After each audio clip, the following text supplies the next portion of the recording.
si 70% talagang hindi po babapasok because walang daycare, walang access, no? So hopefully in the next 3 years we can improve that rate. Yes, sir. What would also help is if we try to develop a program for local government units and national government units to have daycares in their respective buildings. That is one of the biggest hindrances, is because when they have children of young age, iniiwan na lang sa bahay yan eh. Diba? Hindi nila nadadala. I am sure we have employees, in my capital then, we had employees who had difficulty with their children. And although Cavite has sufficient daycare centers, if we can establish daycare centers in government buildings and government offices, it will go a long way in helping all our employees, also with their children. Thank you, Secretary, for that. I'll go to another topic, and this is one of the items I saw in the budget. Itong 911 services. From 28 million, it became 1 billion, which we all welcome. No? I think it's really about time to have a unified number ngayon kasi iba-ibang LGU, iba-ibang number. Sir, we had 37 LGUs with each of them having their own numbers, and we had another 200 numbers for police, for firemen to respond to. So now it's just a unified system. This will be nationwide in terms Yes, sir. of coverage?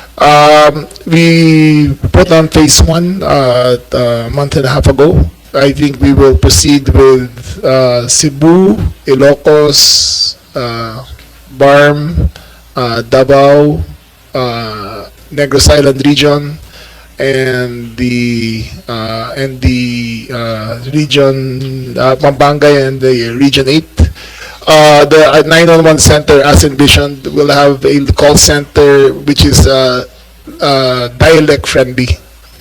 So in case of an emergency, if you are in Pampanga, they will answer in Kapampangan. If you are in Iloilo, they will answer in Ilonggo, in Cebu, Bisaya. Same with the Davao region, because we feel that in times of emergency, they can best explain themselves in their thinking voice rather than forcing themselves to speak Tagalog or forcing themselves to speak English. Hence the need for regional centers for the 911. So, Secretary, right now, 911 is in Metro Manila. Yes, sir. That's covering Metro. Yes. And how is the performance of the 911? How is the response rate? How many calls are we getting? I read in the news one time that the DILG was getting, or 911 was getting a lot of prank calls. Yes, sir. As of now, because we're not in full service yet, but we cover the whole country with our response center in Sampaloc. We have 60,000 calls a day. For the first few weeks, for the first few days, out of the 60,000, 1/3 were prank calls. Those prank calls are automatically flagged and put at the bottom. So if they call again for an emergency, they will not be responded to. Eventually, in the next 6 months, it will be in the entire country, and we hope for a better response rate. But the response rate has been very good. Our biggest problem is the lack of ambulances in the local government units, and we have a program for that already with the remaining monies we have left in the department. But we are encouraging the local governments on a one-on-one basis, buy one, take one. If you buy one unit, we will give you one unit. So it will double the capacity of the local governments to respond. May penalty ba dun sa mga prank calls? We are working on that. Our problem is that the national SIM card identification is not perfect. As you can see, Senator, in our previous budget hearing, when we talked about the POGOs, you would have one person with 400 SIM cards registered to his name and without a sufficient ID. So the holistic approach would be to have an effective national ID merged with our SIM card registration system. Then we can have a better means to identify who is calling. I think the intention, Secretary, of the SIM card registration is precisely to curb fraudulent activities, including prank calls. Yes, sir. And dati kasi walang registration. Ngayon may registration, pero parang nakahanap ng lusot na naman yung Yes, mga hindi... The problem, sir, is that our national ID system does not have a biometric feature in it. So you can present any ID you can when you're buying a SIM card. You can present a barangay ID. You can present a driver's license. You can present field health. You can present any ID which seems to have which seems to have a level of normalcy. But actually, a lot of them are fake. So a lot of people are able to procure SIM cards at on a spurious level. So to make this work, we need to strengthen our national ID system and make it for real this time. I also can see that if we tighten the SIM card registration, marami tayong crime masosolve at mape-prevent. I totally agree, sir. Oo, kasi basic experience natin dun sa Pogo, and even now, no, yung mga, I'm sure our colleagues from the PNP will agree, na maraming mga crimes perpetuated because alam nila hindi sila mahahanap eh. Yes, sir. No. Just to give you an example, there was one casualty during the Mendiola massacre that was not of the policeman's doing. The pictures that we saw, them holding a gun inside the Sogo Motel, when they raided the Sogo Motel, he was the one who fired. But our national ID system could not determine who he was. But if we had a functioning ID system, then by mere biometrics, you can you can identify immediately who was the perpetrator of that crime. If I'm not mistaken, our national ID doesn't have that Nonsense. facial recognition. I think, Sir, ano lang siya, natandaan ko parang Yes, sir, tab lang yun eh. Tab lang eh. Tsaka phone registration lang. All you have to do is take a picture with your phone. Correct. But it doesn't have any. So to do that, we would have to reformat the system, and we would need it would cost between $60 to $80 million, and it will take a year to implement and cover the entire country. I think immediately, a immediate solution is tighten the rules on SIM card registration. It won't work, sir, because they can still give any ID. There's no backup database system for the country in order to determine if this person is real or fake. I read also in the news that I think it's PNP, tuloy-tuloy yung pag-raid ng maraming nagbebenta ng, they call it pre-registered SIM cards. That's right, sir. And they sell it in bulk, no? That's 400 pieces, 500 That's right, sir. pieces. Kasi nga kahit anong ID pwede, sir, tinatanggap eh. So it was a flawed system yung to begin with. If you if we have crimes of kidnapping and if you have crimes of that sort, the online selling, the fake online selling, all of that could have been solved if we had a national ID in order to verify the seller and the buyer. Yeah. Well, the budget of DICT, Mr. Chairman, will come in next week. So we'll take up the SIM card registration once again with the NTC. I remember one of the committees, I think Public Services yata, yung nagka-hearing sila. Tapos, kahit na picture mo unggoy, Pwede. pwede ka hindi mo kang unggoy, ah. Unggoy mismo. Unggoy talaga Yes, sir. mismo. Yes, sir. Makakakuha ka na ng Yes, sir.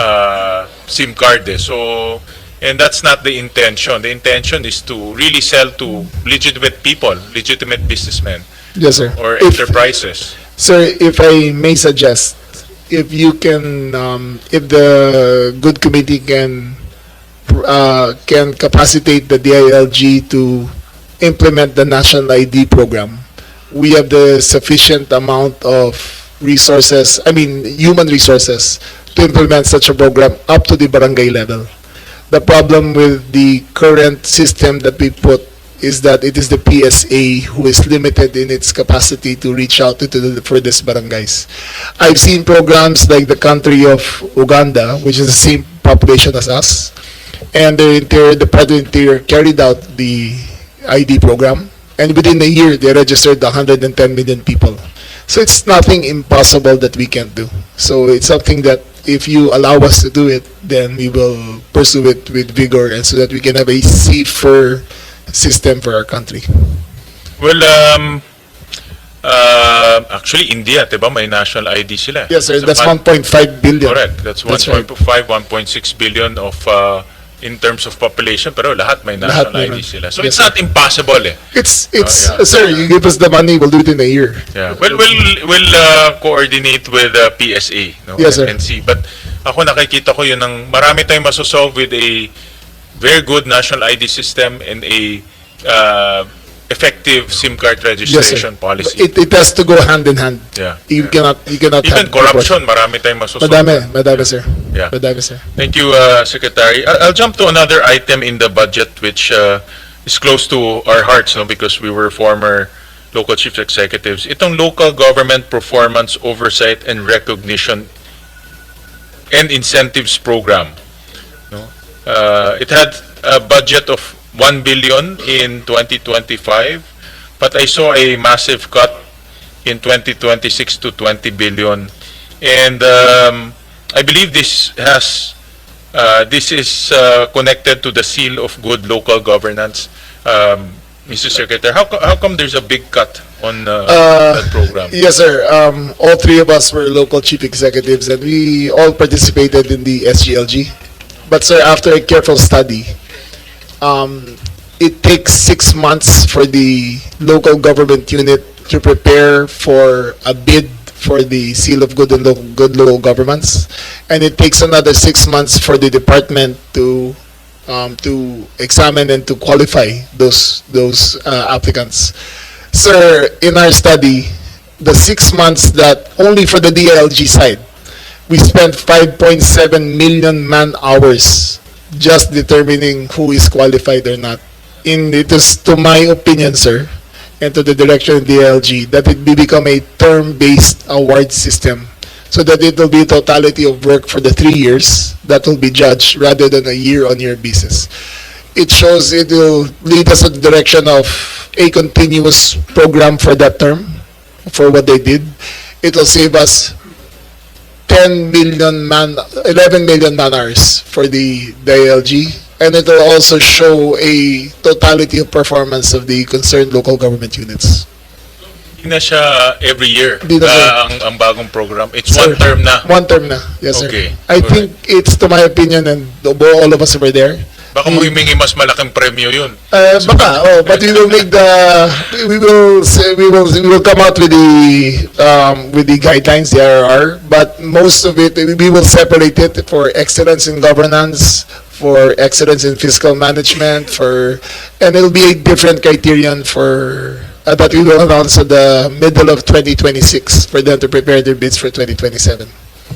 Opinion, Secretary, does it promote good governance? Because yun ang objective eh. It's not really just the award. But we all know, bragging rights rin yan ng mga LGUs. Bragging Diba, rights nilalagay nila sa labas ng municipal. Kami nasa Valenzuela, nasa labas. Sa labas. Kami rin sa Cavite, gano'n kami. Yeah, I think it does, but I think we have to hold them to a higher standard. I think we have to, especially with the cynicism of the people in fiscal management of government, I think that has to be strengthened and part of the SGLG, so that even the local governments are accountable for how they manage their finances. Because as of now, as long as you get your COA clearance, you're okay.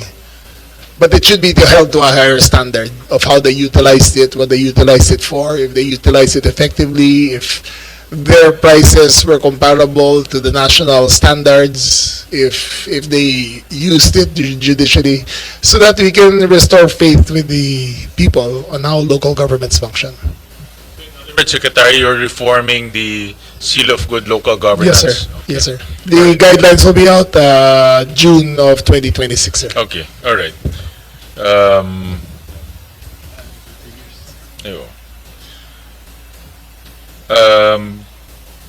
Mr. Chairman, I'll go to the. I'll allow the chairman to propound these questions. I'll take my second round after you. Okay, thank you. So just to be clear, yung pong you will be reformatting yung SGLG. Kaya po yung I would want to ask the question din kasi lumaki there was a decrease of 1.076 billion allocation supposedly for the SGLG. So this is the reason you're recalibrating Yes, and sir. reformatting. Yes, sir. And we focus naman more on the response system for the 911. Okay, so kasi everybody, I agree with the chair of the Committee on Finance. Tama kayo, bragging rights yun, pero I think it will have to be improved. We just learned about the man hours that is spent Yes, sir. just for 5.7 million man hours a year. Can you imagine? So I think the department works better now that we have more time to do other things.